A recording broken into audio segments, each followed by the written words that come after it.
Hey everyone, welcome back to Thinking with Old Man Garcia.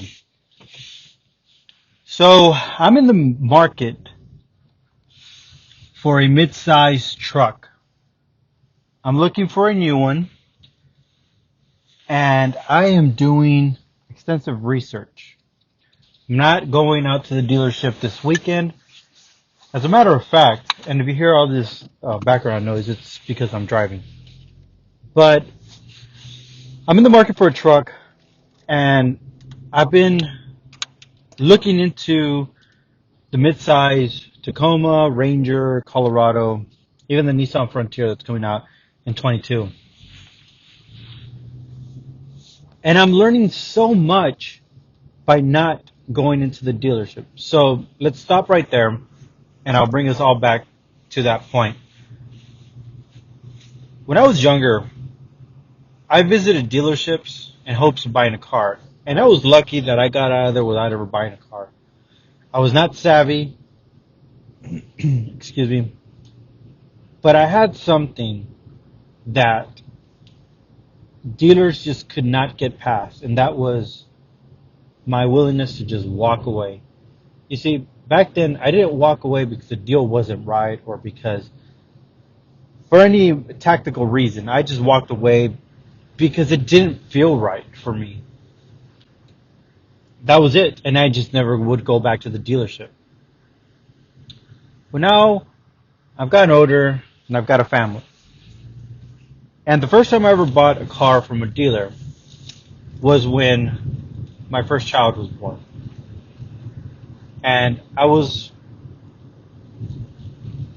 in the market for a car then because I wanted to get something more reliable for my family to be in. And I remember thinking then that I thought I had the upper hand on the dealership. But as I've researched now, I realize how little knowledge I had and how much I was probably exposed as far as vulnerable. I'm sorry, I was vulnerable to the dealer, and they exploited that, and who knows how much they made off of that sale.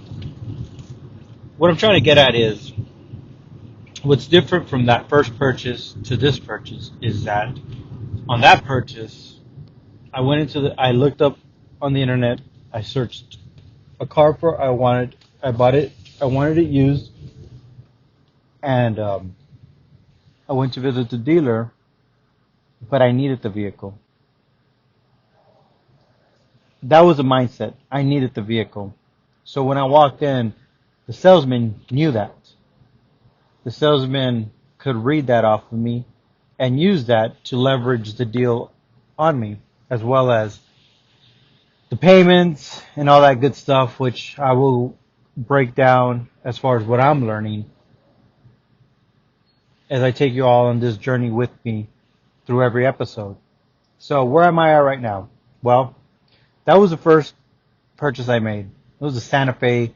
I'm sorry, it wasn't a Santa Fe. It was a Sonata. I remember it was a Sonata. Went in there, looked at the car, and excuse me, tried haggling on the deal, and they just they wouldn't budge on the number. Ran my Social Security with them, and this is how I know now that I knew then as well, but I know now how much they really got the best of me. You see, the salesman emailed me the interest rate, and I don't remember what the interest rate was. It was just something absurd. It was something at 13 percent interest rate then. He emailed me that. And if I can find the email, I'll go ahead and reference that in the next episode. And when I went to sign and close, they told me it was 16. So many details on my end were overlooked. What I know now is a lot more than then. Review the contract. And a lot of you hearing this may be, this is very common knowledge, and it is. common knowledge. For those of you that know the art of the deal or how a deal works, I didn't know then. I needed a car, and I thought what I knew then was sufficient. Where am I getting at with this is that I'm going to take you all on a journey with me to the final day of when I sign off on this truck. But the biggest advantage I have now that I didn't have then is I have time. I don't need the vehicle.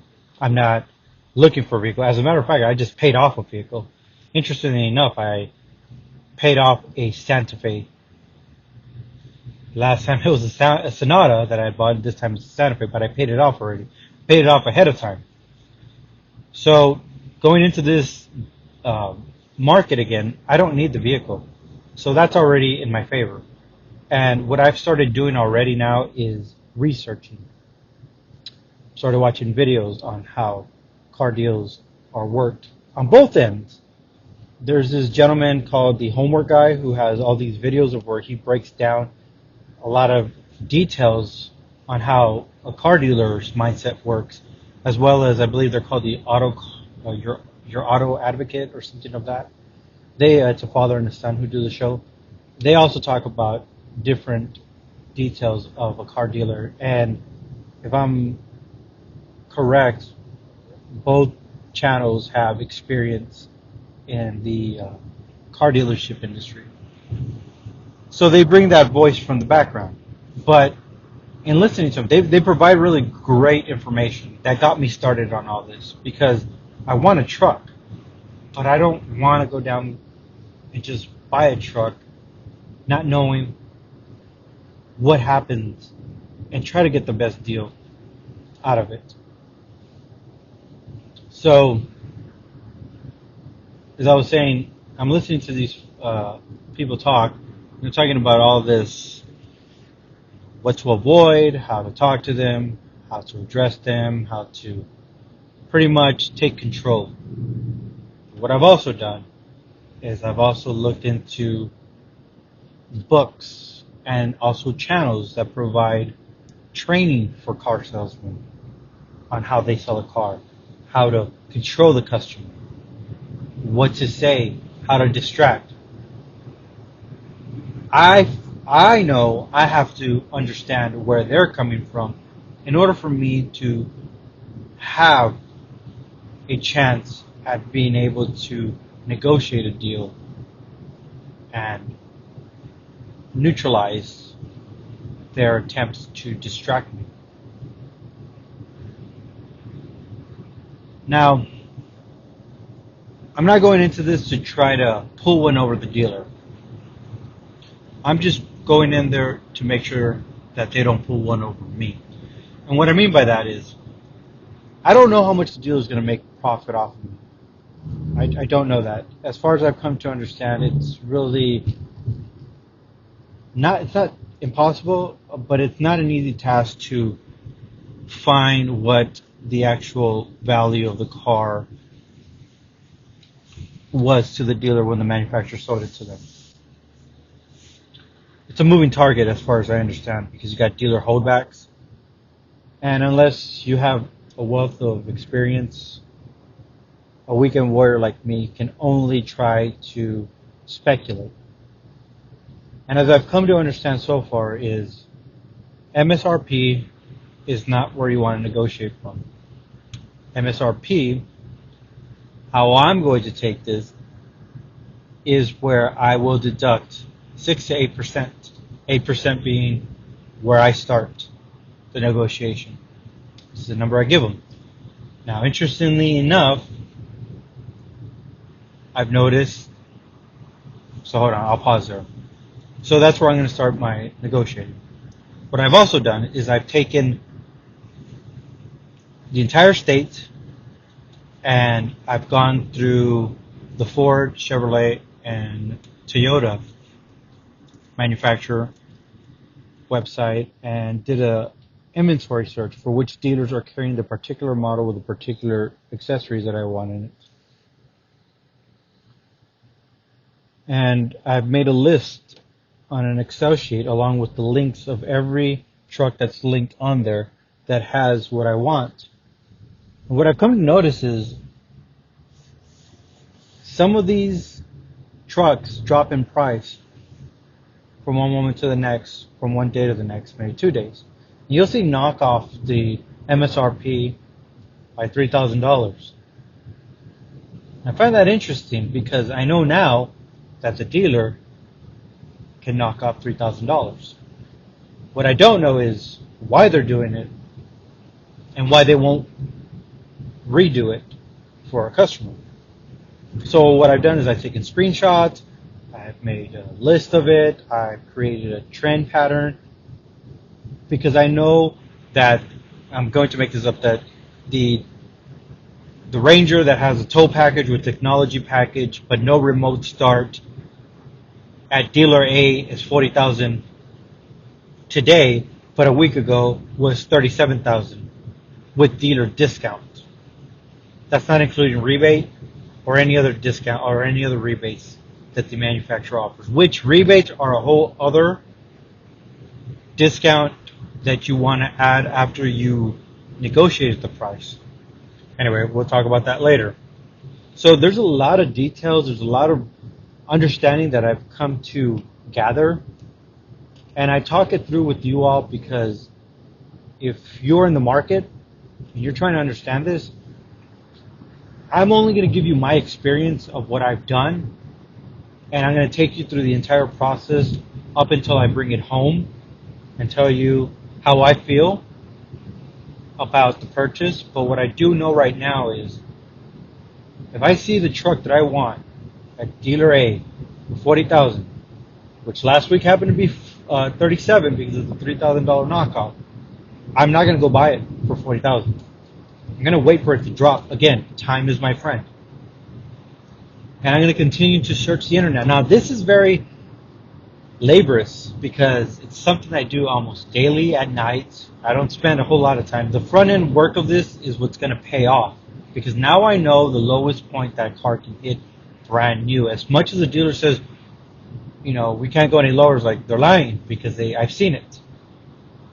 Now, maybe people who have done this can add more and provide more detail, but this is what I'm doing to make sure that I go in well prepared and understand what I can get for that car. And I want you all to join me on this. I want you all to follow me on this journey. And I'll give you, like I said, more insights of what I'm thinking, how I'm thinking it through, what I see, and when I'm ready to make that purchase. Because I will be taking strategies from these YouTube channels that I mentioned earlier, the Homework Guy and the Auto Advocate, or Your Auto Advocate. And I'll be taking their information and formulating an idea, a philosophy, a strategy, so that when I go in there, I'm the one in control. And it's not to go in there to, again, pull one over the dealer. It's to go in there to make sure they don't pull it over me. With that being said, thank you for joining me. I'll go ahead and keep you all posted and let you all know what I'm doing. Like I said, this is going to be a process. It's not going to be a quick turnaround. It's going to be about what I'm seeing, what I'm thinking, what I'm reading, what I'm finding out, incentives, all that good stuff that will then eventually turn into a deal that I know I can lock in. But it's all about being prepared and ready. Knowledge is power.